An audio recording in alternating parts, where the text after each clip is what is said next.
Thank you for tuning in and welcome back to Home Selling Tips. In today's episode, you'll learn 10 things to do before you sell your house. My name is Andrew Finney. Please consider me your real estate geek. I am always here to help. If you want to drop me a line just to say hi, or if you need help finding a great agent where you live, please let me know. I'm always here to help. If you haven't already done so, please go ahead and subscribe to the channel now and like this video. Thank you. So let's go ahead and lead in with tip number one. Tip number one is finding your papers. And when we're talking about finding your papers specifically, we want to track down what you've done with your home ownership papers, from your title documents, the deed, your last closing package, whenever you closed on your property. Hopefully you save that filed away, put it somewhere safe, and you have that information available, so it's going to make it a little bit easier going forward as far as working with a great listing agent to get your home sold. The next thing that we're going to be taking a look at is tracking down all of those owner manuals or operating manuals for things like your appliances. If you have records on your water heater, your water conditioner, if you have a water conditioner, osmosis systems, all of your appliances, your stove, your microwave, your refrigerator. Obviously, if you have a pool, then you might want to have that available as well, with the pool pump records and pool filter types, and having all that information together, and go ahead and begin compiling a new homeowner binder for the incoming buyer that's going to purchase your home to better help them out, and it's going to make you look even better whenever you're on the market and you have all your ducks in a row by having all that stuff done. A little pro tip here for you is to actually pull off your last 12 to 24 months of all your utility bills on what it costs to actually maintain your home, from your water to your sewer to your trash to your electric to your gas. All of your utility bills, whatever is needed to operate your house, all of that stuff put together in that new homeownership manual is going to make your house even more attractive, because a buyer coming into your home is going to know exactly what they're looking at as far as maintaining your property, or which would become their property, and actually how much it's going to cost to do that. So go ahead and get that stuff ready. Tip number two is getting estimates. Getting estimates, when we're talking about this, we're specifically referring to if you know that your water heater or your water conditioner or something in your house, maybe the roof, is on its last leg, go ahead and get the estimates and know how much it's going to cost to replace it. If you're able and you're financially able to do so, go ahead and make the repairs now before you go on the market. It'll make your house that much more appealing to a prospective buyer. But if you don't have the cash on hand, it's okay. Just get the estimates in hand so that you can present it to the buyer, add them to that prospective buyer book that we were just talking about, and have it available, because you might have a buyer that comes in and that sees some of those things and they're going to ask you for maybe $10,000-$20,000 off your list price just because of those few items, when in reality you know it's only going to cost maybe a third or half of that.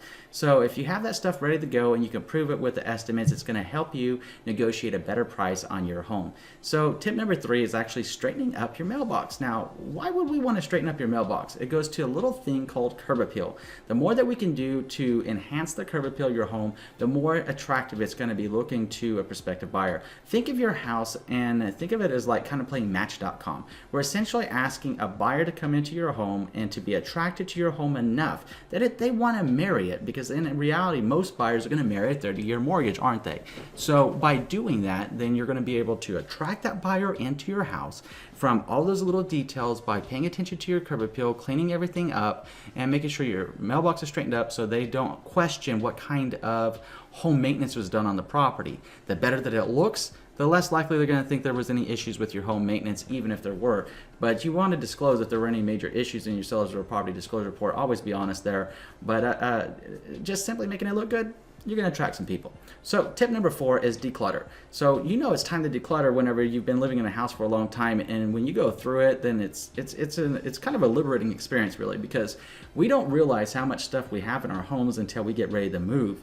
And by decluttering ahead of time, it's going to be able to save a lot of space, a lot of hassle, and a lot of issues with showings, and also going to go back to curb appeal now when they're in the inside of the house, and it looks fresh, it looks clean, and it looks spacious. A decluttered home is a spacious home from a marketing perspective, and the more that you can declutter, the better. Ideally, what you want to do is you want to have a minimum of 30% to 50% less things going on inside your house than you currently do right now. You know, and you're wondering, well, Andrew, where the heck am I going to get 30% reduction in what I got going on in my house? It's simple. You know, all those little wonderful things that we got in our kitchen, like our steak knives and our additional things. Maybe you have a crock pot out, maybe you have pressure cooker out, stuff like that. You're going to want to put that stuff away. It's going to make your home look a lot cleaner. Maybe you have Afghans out or something tossed across the couch, or maybe you have different things going on with just little bitty trinkets here and there. By getting and putting that stuff in storage or getting rid of it, selling it, giving it away, whatever you're going to do with it, it's going to declutter the property. As you do that, it's going to become more enticing and more beautiful in the eyes of a prospective buyer, and they're going to see their stuff in your house and not you, because they want to buy that house and move in without you. So the next step is actually going into depersonalizing the house. Now, you've probably heard a lot about this before, about depersonalizing the house. So what does that mean? Well, it means that any of your family photos, even, and I know this is really hard sometimes for people to do, but take down your personal photos, take down any vacation photos, take down anything that has you or your family in those photos. Because whenever a prospective buyer walks into your home and they see that, they're going to have difficulty focusing on the house. They might be more interested in looking at your pictures, and then they're not going to feel like they're in the house that they should be buying. They're going to feel like they're in somebody else's home. We want to depersonalize it and make it as neutral as possible to best help you sell your home and let the buyer see themselves and their family living in the house that is currently yours, that's going to become theirs. So tip number 5 is actually going into cleaning the house. Now, there isn't enough that can be said about cleaning a house. If you got so much dirt on the floor that you could grow a crop to feed the village, we got a problem. If you got so much stuff going on in your house that it's just dirty and it needs to be picked up and it needs to be cleaned, and if you're watching this video right now, you know if that's you. You know if you're that neat freak out there that always keeps your house perfectly clean and maintained, which is awesome. And you also know if you're that person that is kind of a hoarder and being cluttery and not always the cleanest. When you get ready to put your home on the market, it should be the cleanest it has ever been before, and it should look better than a model home out there with a new home construction. Because if it is, then you're going to attract more buyers more quickly and get a better priced offer just off of the perception of the previous tips. Going back to maintaining the property and everything, then they see the house is clean, then they're thinking, hey, this homeowner is on top of the game and they're doing everything right to maintain this home meticulously and making it perfect. So you don't want that gross factor to set in. Clean the house. If you have a maid that comes in and gives you an estimate or something, or they just walk out and say it's too nasty, we got a big problem. And you need to take the first step and get your house clean so that you can get the maid service in there if you don't want to do it all yourself, and get that house clean to maintain it and ensure it's clean all the way through until you close. So going into tip number 6 is actually detailing the landscaping. Now, when we're talking about detailing landscaping, we're not necessarily talking about going out and redoing a whole landscaping overhaul. A very simple trim of the shrubs, trim of the trees. Maybe if you notice that there's some dead flowers, or if some flowers would look better if they were installed, then go ahead and do that. At the same time, if the wood chips are a little bit sparse, whether you got wood chips or gravel, then go ahead and add to it and make it look better. By doing that, now your backyard curb appeal and your front yard curb appeal and the landscape is going to be looking great. Again, a well-rounded home, when we start combining all of this stuff together and you put it with the power of a great listing agent to help you, then you're going to sell your home for the most money the market's willing to bear. And that's what you want, right? So go ahead and make sure you spend a little bit of attention to detail and a little bit of time getting this right. So going into tip number 7, we're looking at actually hiding pets, if you will. Now, a lot of us have pets. I have pets. I love my little furry babies, and I'm sure that if you have pets, you probably love your furry babies too, and they're just like people to you because they're just like kids, and they become part of us. But whenever it comes time to list a home and get ready to sell it, we want to ensure that our pets are out of the house, and ensure that any kind of hair that they might be leaving around and everything is cleaned up, ready to go, and it doesn't smell like a kennel whenever you walk into your property. You want it to be smelling nice, you want it to be appealing to people, and you don't want them wondering and then starting to look at the baseboards and stuff to see if your dog ate the baseboards, which again would go back to maintaining your property and having that stuff fixed before you go on the market.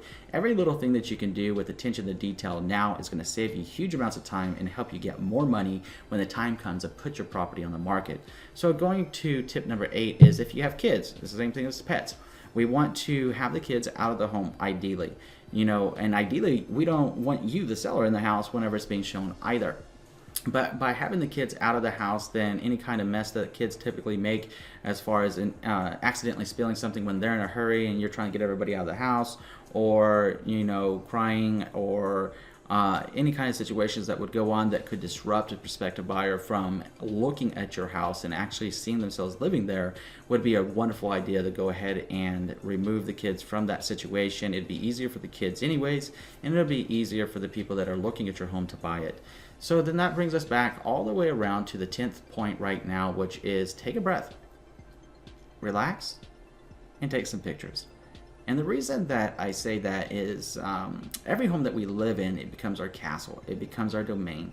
It becomes a place that we call home.